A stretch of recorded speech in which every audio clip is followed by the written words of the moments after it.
You see this person? This is me.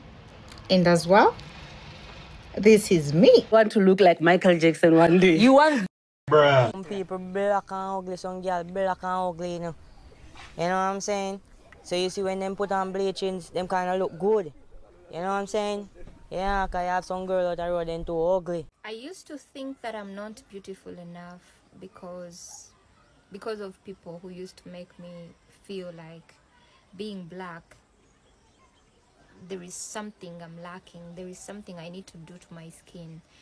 Many are in the relentless pursuit of acceptance, and dark skin has become the battlefield. The aim of this video isn't to shame or scorn anyone.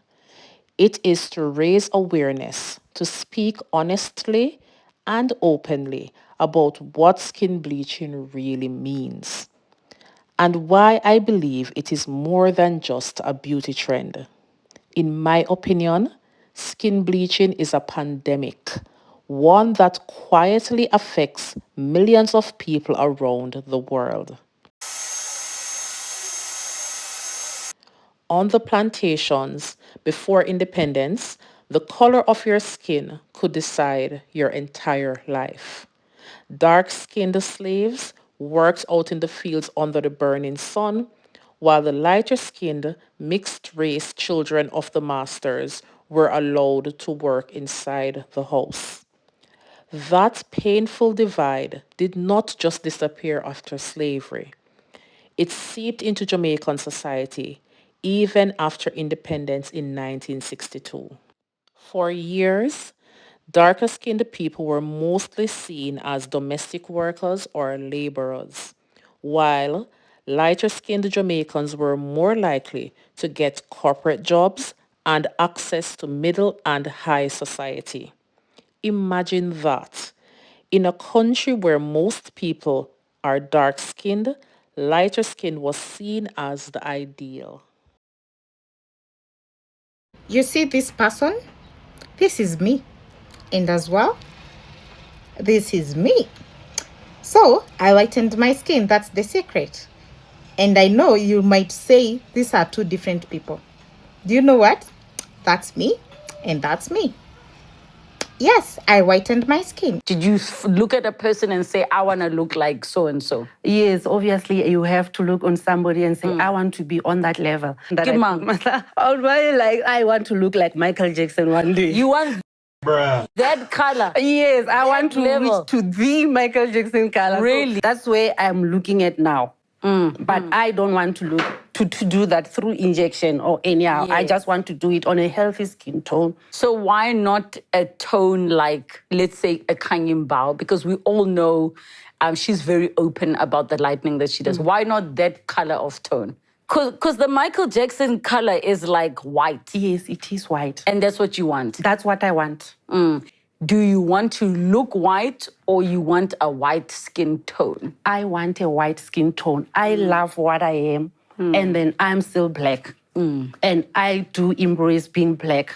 It's just that I want to be that black, that want to be light in skin. As you can see, this brother on the left was the same brother on the right, but what happened is he bleached his skin. This is another example of self-hatred in the black community. But a brother that actually bleached his skin to make his skin complexion lighter because he wants to look like other than what he is. And we're talking about the situations in the black community and us having self-hatred. Some of our brothers and sisters under that mentality have to solve the real situations in the black community concerning self-love, preserving this and reinstalling this into our people's ways of life, their mind, and making sure they're upgrading mentally on a self-love level and not producing self-hate. Hey guys, this is my product, which is customized special Afghan set.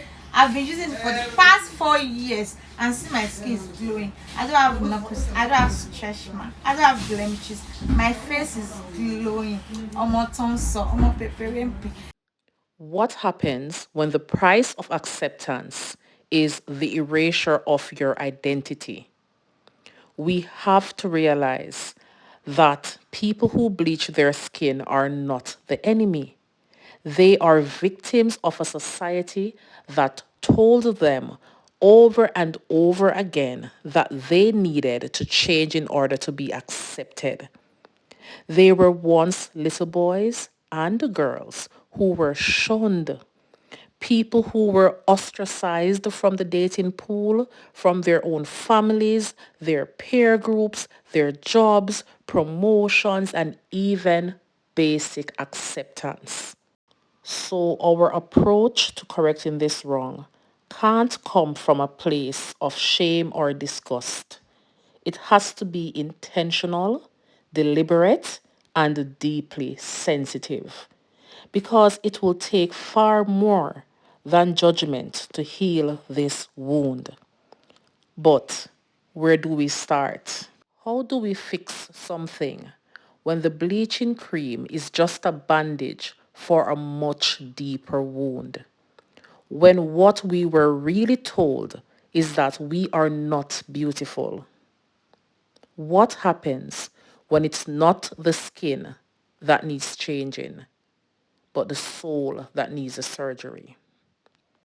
While Jamaica and countries like Nigeria often get the spotlight when we speak about bleaching, this isn't just a black issue. You'll find it in India, Pakistan, South Korea, China, the Philippines, Thailand, and even in parts of the Middle East and Latin America. Colorism has no borders. In the decades after slavery, Latin American countries like Brazil and Argentina encouraged European immigration.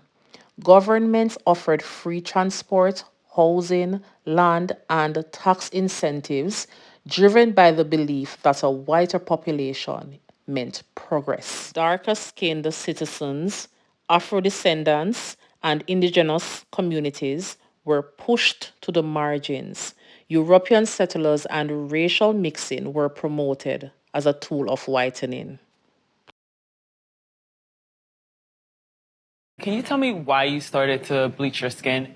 It's like you growing up in school, you have mainly guys making fun of your skin color and calling you charcoal, calling you dark. So growing up, you just start to feel like, oh, okay, no one likes me because of my skin color. Like, okay, I see. So that kind of does something to your head, you feel me? And also we have social media. They do praise lighter skinned women, Latinas, whatever, pale skinned women. So that kind of makes you feel like you're not desired, you feel me? So, and that's why I started bleaching my skin. That's why I started skin lightening because of it, you know? But I do have negative comments, people saying you hate yourself, you wish you were white, this and that, you're a follower, like just a lot of stuff, but I don't really like listen to it. I really don't care.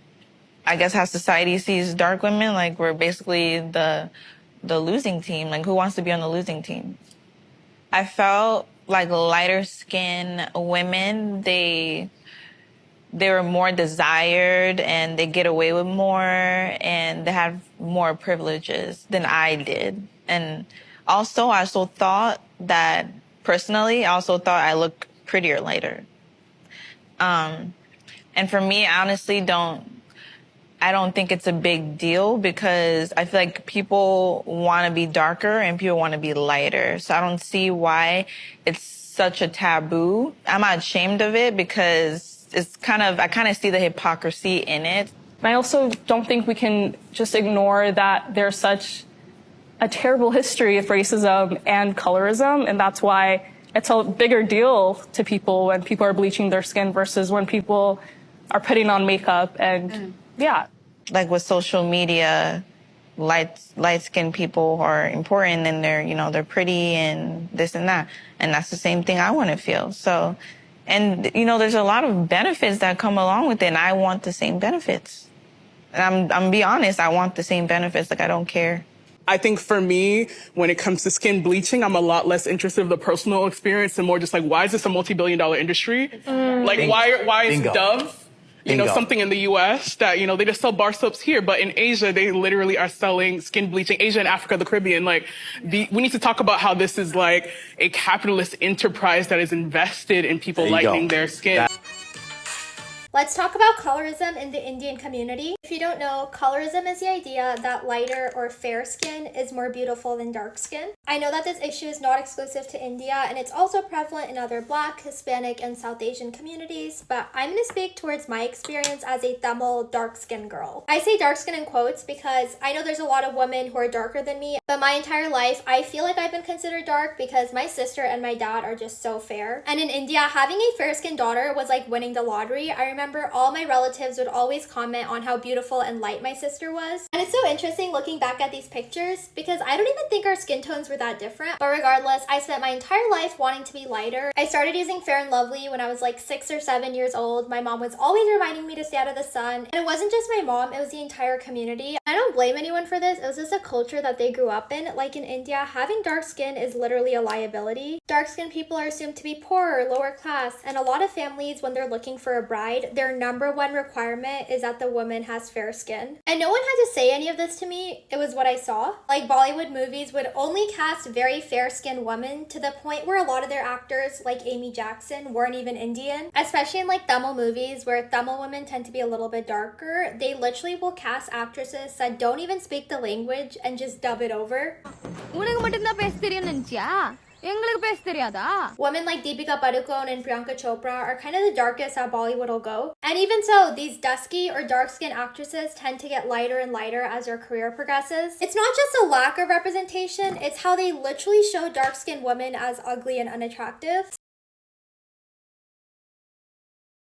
While doing my research for this video, I came across a few videos on TikTok where parents, specifically mothers, were actively promoting bleaching cream for young babies and toddlers.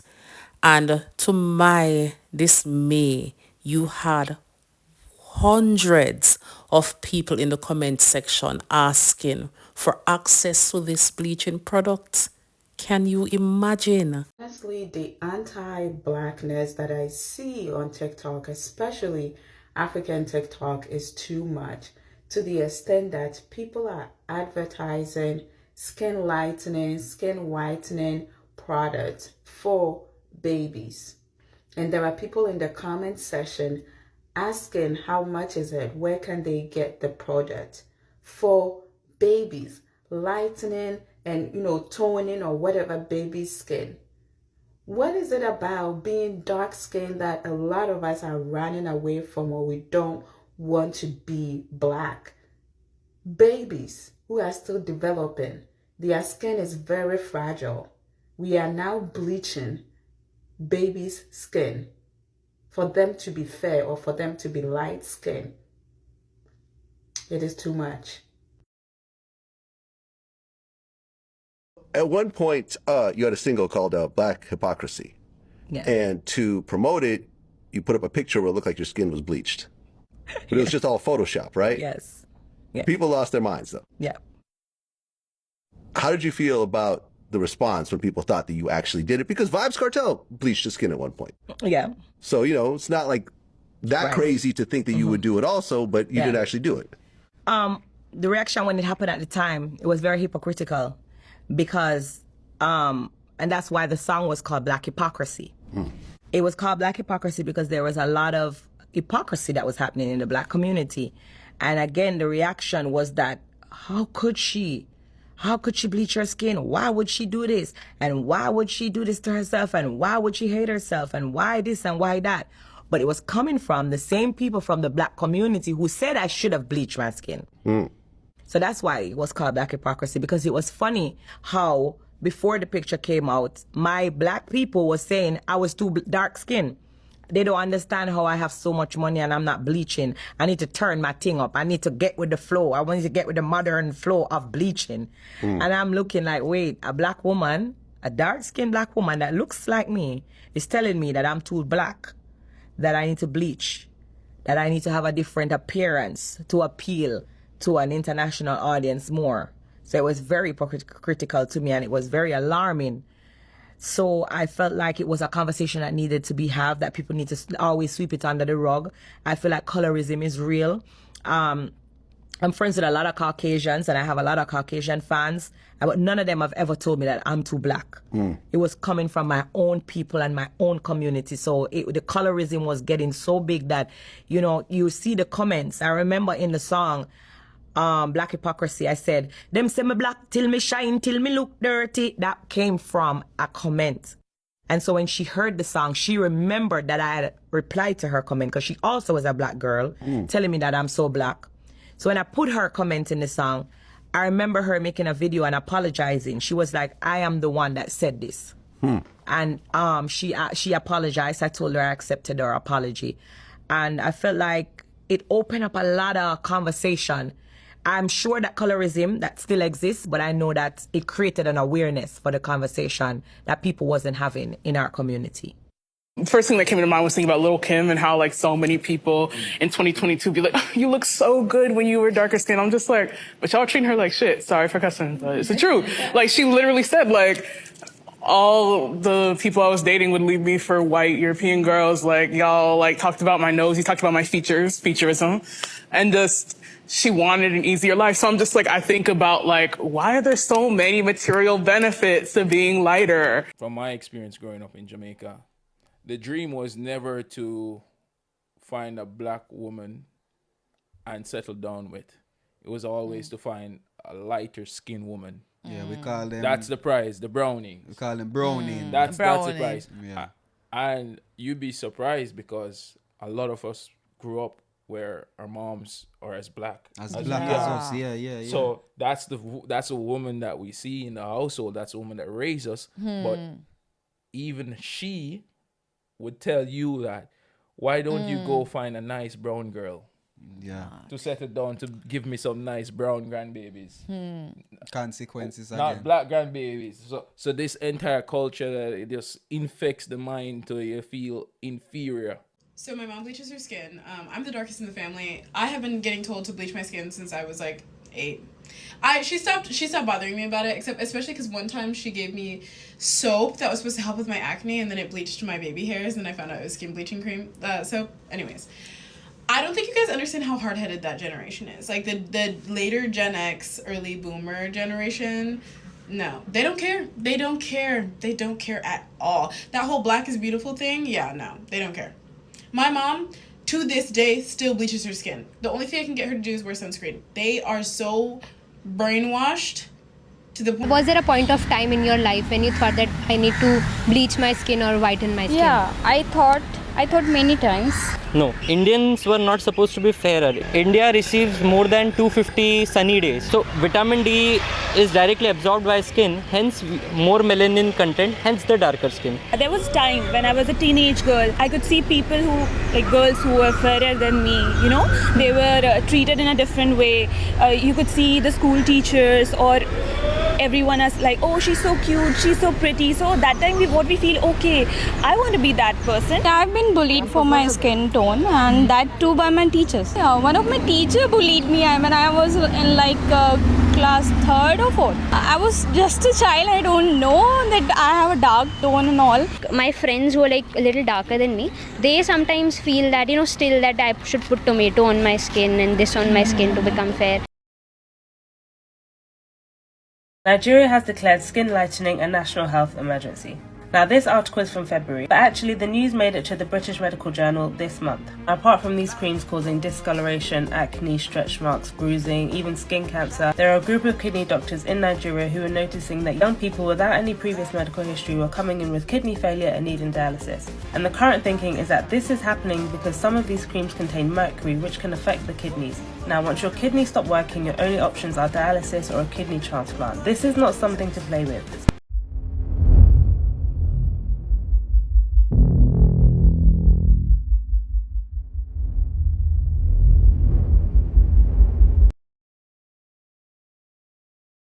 I used to think that I'm not beautiful enough because of people who used to make me feel like being black, there is something I'm lacking. There is something I need to do to my skin, to myself, to become beautiful.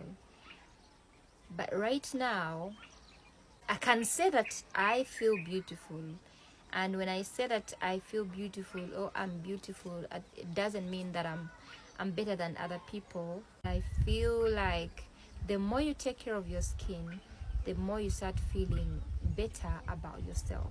So if you're there thinking that you're not beautiful enough just because you're dark like me, use me as an example. Some people are waking up to the fact that dark-skinned people are beautiful, not because of, not an exception to, but they are beautiful just the way they are. For too long, Black and brown communities have turned a blind eye to the issue of colorism. It is often cemented in our daily lives, in the microaggressions we pass on without even realizing. You know what I mean? The comments that tell someone they are black and ugly, or you're so beautiful for a dark-skinned person. The friend who constantly reminds you they were born light-skinned, showing the inside of their arm as proof. The warnings to stay out of the sun, the idea that nothing black is good, or the encouragement to date lighter-skinned people even if you are not genuinely interested in them. And too often, this comes from other dark-skinned people, a projection of their own self-worth onto others. The truth is, for some, skin bleaching isn't about following a beauty trend. It's about gaining access, gaining acceptance in a world that refuses to see them. The bleaching cream becomes a tool, a necessary step up society's social ladder. Until we start educating our communities about their history and create safe spaces for self-love and growth, we will continue to lose this battle. Many don't even know that melanin, the very thing some try to lighten, protects our skin from UV radiation and delays wrinkling. Colorism is more than a personal choice. It is a societal wound, one we must confront together. I don't know when I signed up to be a fashion critic, but hey, here we are, and honestly, I take my job very seriously. Now, this yellow two-piece is a full moment. The crop top, the flowing sleeves, and the way that it... Sudanese men are cute, man. They're handsome, dark, and beautiful and loyal. They're the cutest men in Africa. This is Blue Book Reflections. Please like, share, subscribe, and place your thoughts in the comments below. Until next time.